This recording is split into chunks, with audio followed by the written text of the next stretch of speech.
नमस्कार। स्वागत है सभी का राजेंद्र लॉ ऑफिस में और मैं हूं एडवोकेट राजेंद्र सिंह।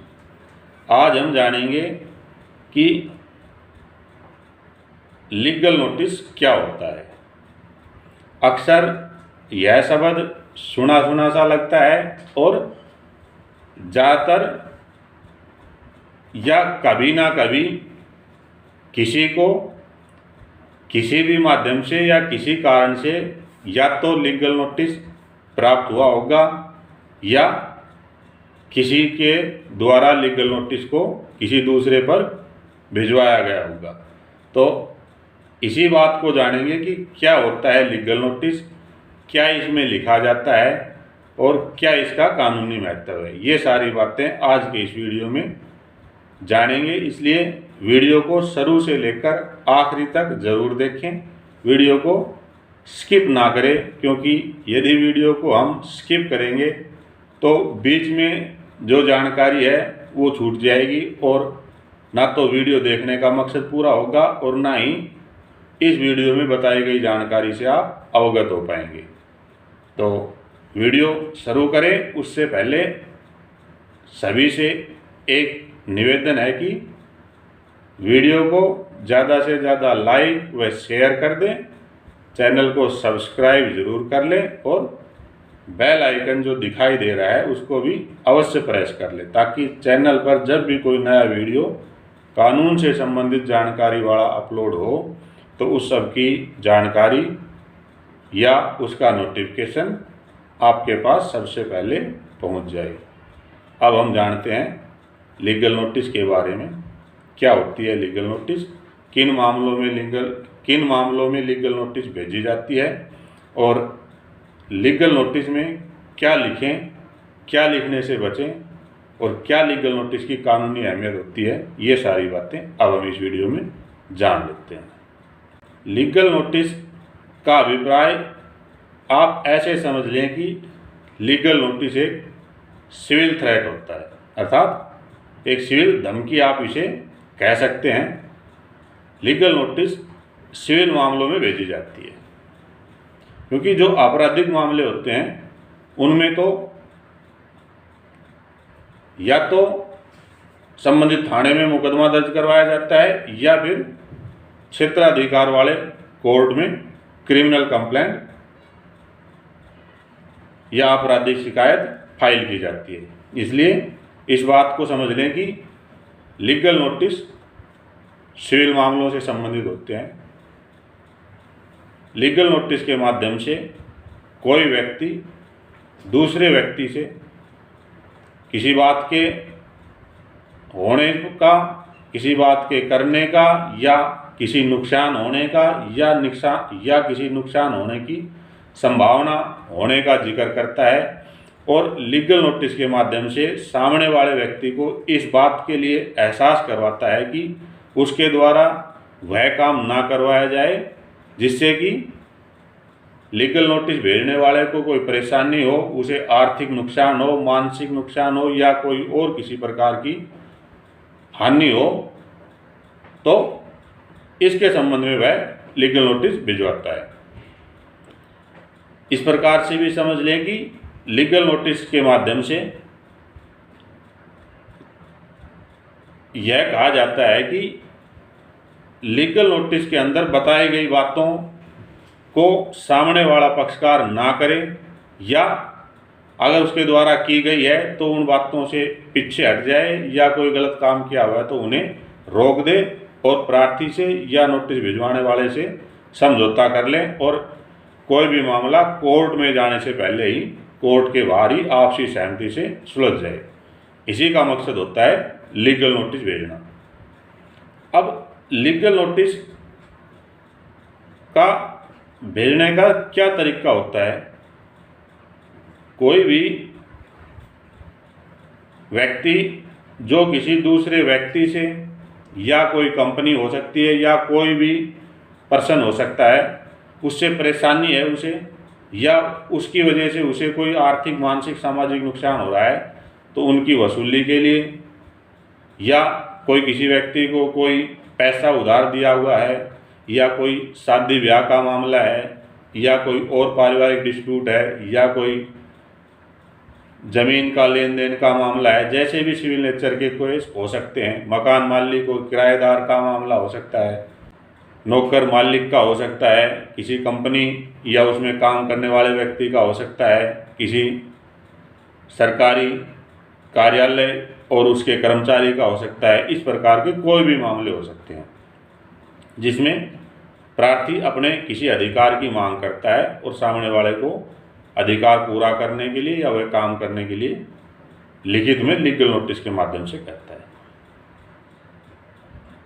अब लीगल नोटिस में तकरीबन वही बातें लिखी जानी चाहिए जिसको कि भविष्य में यदि जरूरत पड़ी और कोर्ट में जाना पड़ा तो उन बातों को प्रूव किया जा सके या सिद्ध कराया जा सके।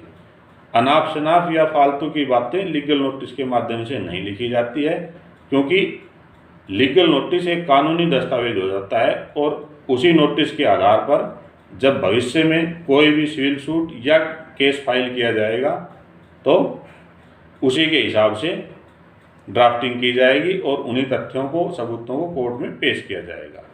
क्योंकि कानून में एक नियम है कि कोई व्यक्ति अपने कहे गए कथन से मुकर नहीं सकता या अपने कथनों को बदल नहीं सकता। इसलिए लीगल नोटिस के माध्यम से वही बातें लिखी जानी चाहिए जो वास्तविक हो और जिनको कोर्ट में प्रूव किया जा सकता है। क्योंकि कोर्ट में कोई भी फैसला टेक्निकल ग्राउंड पे किया जाता है। कानून के सामने किसी की भावनाओं का कोई अहमियत नहीं होती है। यदि हम किसी टेक्निकल ग्राउंड को कानून के सामने या कोर्ट के सामने सिद्ध नहीं कर पाएंगे तो कानून इस संबंध में हमारी कोई मदद नहीं कर पाएगा। इसलिए ऐसी कोशिश करी जानी चाहिए कि कहीं पर भी किसी टेक्निकल मामले में ना उलझा जाए। तो इस प्रकार से लीगल नोटिस भेजने के प्रारूप के संबंध में हमने समझ लिया कि किस प्रकार लिखना चाहिए। अब लीगल नोटिस में इस बात की भी अवश्य डिमांड कर देनी चाहिए कि या तो मामले को कोर्ट से बाहर समाप्त कर लिया जाए और आपस में समझौता कर लिया जाए, नहीं तो आगे मामला कोर्ट के माध्यम से सुलझाया जाएगा या कार्रवाई कोर्ट के माध्यम से करवाई जाएगी। अब लीगल नोटिस भेजने से कई बार ये होता है कि सामने वाला या तो मामले को कोर्ट से बाहर ही समझौता कर लेता है और बिना कोर्ट गए, बिना अपना ज़्यादा समय खराब करे, आपसी सहमति से मामला कोर्ट के बाहर ही समझौता हो जाता है और इस प्रकार से दोनों पक्षकारों में सुलह हो जाती है और बिना खर्चे के और बिना उनका समय खराब हुए कोई मामला आसानी से सिर्फ लीगल नोटिस के माध्यम से सुलझ सकता है। इसलिए लीगल नोटिस की कानूनी अहमियत इस प्रकार से और ज़्यादा बढ़ जाती है। आगे और इसमें हम जानें तो लीगल नोटिस के माध्यम से यदि सामने वाला मामले को नहीं सुलझाता है तो फिर कानूनी कार्रवाई या कोर्ट में केस करने के अलावा और सारे रास्ते खत्म हो जाते हैं। या लीगल नोटिस दिए जाने के बाद यदि मामला समझौते से नहीं सुलझ पाता है तो लीगल नोटिस के मुताबिक कोर्ट में जाना अनिवार्य हो जाता है। अन्यथा क्योंकि लीगल नोटिस में जो समय दिया जाता है उसी के हिसाब से लिमिटेशन का समय शुरू हो जाता है। किसी भी कोर्ट में या न्यायालय में जाने से पहले कानून है कि कोई भी वाद किसी विशेष लिमिट के बाद अदालत में पेश नहीं किया जा सकेगा। लिमिटेशन एक्ट इस संबंध में अलग से बनाया गया है, उसी के हिसाब से कोर्ट सुनवाई करता है। तो लीगल नोटिस के माध्यम से कोई तारीख निश्चित कर दी जाती है कि इस तारीख तक ये काम कर लिया जाए, नहीं तो फिर कानूनी कार्रवाई करी जाएगी। तो उसके हिसाब से काज ऑफ एक्शन या विवाद का विषय का समय शुरू हो जाता है। तो इसलिए ध्यान रहे कि अगर लीगल नोटिस दिया जाए तो पूरी सोच समझकर और तब दिया जाए जबकि इस बात की संभावना पूर्णतः समाप्त हो जाए कि कोर्ट के बाहर या बिना लीगल नोटिस दिए मामला नहीं सुलझाया जा सकता। कोशिश ये करी जानी चाहिए कि पहले लीगल नोटिस देने से पहले आपसी समझौते की तरफ बढ़ना चाहिए। मामला अगर लीगल नोटिस से पहले सुलझता है तो अच्छी बात होती है, क्योंकि लीगल नोटिस दिए जाने के बाद सामने वाला पक्षकार या तो आपसे समझौता कर लेता है या फिर लीगल नोटिस को प्राप्त करने के बाद एक आपसी अहम का भी उसे बिंदु बना लेता है या उसे स्टेटस सिंबल भी बना लेता है। और कई बार लीगल नोटिस से पार्टियों के बीच मामला उलझ जाता है। जहाँ तक कोर्ट के बाहर या लीगल नोटिस भेजे जाने से पहले मामला सुलझ सकता था, वहीं पर लीगल नोटिस भेजे जाने के बाद मामला उलझ सकता है। और सामने वाला यदि अड़ियल स्वभाव का हो या सामने वाला हम लीगल नोटिस भेजने वाले से ज़्यादा शक्तिशाली हो, शक्तिशाली का अर्थात पैसे से या किसी कार्य में वो ज़्यादा हमसे महत्वपूर्ण है या बलवान है या शक्तिशाली है, तो वो उसे कोर्ट के माध्यम से केस को भेजने की कोशिश करेगा, क्योंकि उसे पता है कि सामने वाला जो लीगल नोटिस भेज रहा है उसकी इतनी हैसियत ही नहीं है कि वो मामले से संबंधित कोर्ट की पैरवी कर सके, खर्चा वहन कर सके। इसलिए इस बात को अवश्य ध्यान रखें कि जहाँ तक मामला थोड़े पैसों का हो तो मामला देखने में आता है कि लीगल नोटिस के बाद सुलझ जाता है। अब आप इसको इस बात से समझें कि मान लो कोई 1 लाख रुपए की लेनदारी या देनदारी का विषय है। जिस व्यक्ति ने पैसे दिए हैं वह लीगल नोटिस भेजता है और लीगल नोटिस जिसको प्राप्त होता है वह इस बात से जानकार है कि कोर्ट में जाने के बाद वकील की फीस अलग से देनी पड़ेगी, समय अलग से लगेगा और संभावना भी ये है कि आखिरकार पैसा देना ही पड़े और कोर्ट कार्रवाई होने के बाद कोर्ट जुर्माना अलग से लगाएगा। तो ऐसे मामले में संभावना यह हो जाती है कि लीगल नोटिस से मामला सुलझ जाता है और ऐसे मामले में लीगल नोटिस दिए जाने का मकसद भी पूरा हो जाता है। पर कई बार ऐसा भी होता है कि मामला ज़्यादा होता है, लेन देन का ज़्यादा होता है या कोई प्रॉपर्टी जिस पर विवाद है वो ज़्यादा कीमत की होती है। तो ऐसे मामलों में कई बार लीगल नोटिस देने के बाद मामला कोर्ट तक पहुंचता है और कोर्ट की कार्रवाई का सामना करना पड़ सकता है।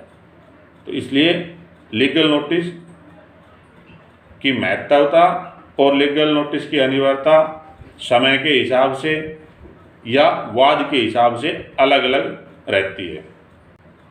आज का यह वीडियो लीगल नोटिस से संबंधित जानकारियों के साथ यहीं समाप्त करते हैं। उम्मीद है वीडियो में बताई गई बातें ज़रूर आपको पसंद आई होगी और आपके लिए उपयोगी व काम की भी सिद्ध होगी। वीडियो को ज़्यादा से ज़्यादा लाइक व शेयर कर दें। चैनल पर यदि नए आए हैं तो चैनल को सब्सक्राइब जरूर कर लें और यदि चैनल को पहले ही सब्सक्राइब कर लिया है तो आप सबका बहुत बहुत धन्यवाद। हम फिर मिलेंगे इसी चैनल पर ऐसी ही किसी और कानूनी जानकारी के साथ। आप जुड़े रहिए इस चैनल के साथ। आप सबका दिन शुभ हो, मंगलमय हो। धन्यवाद।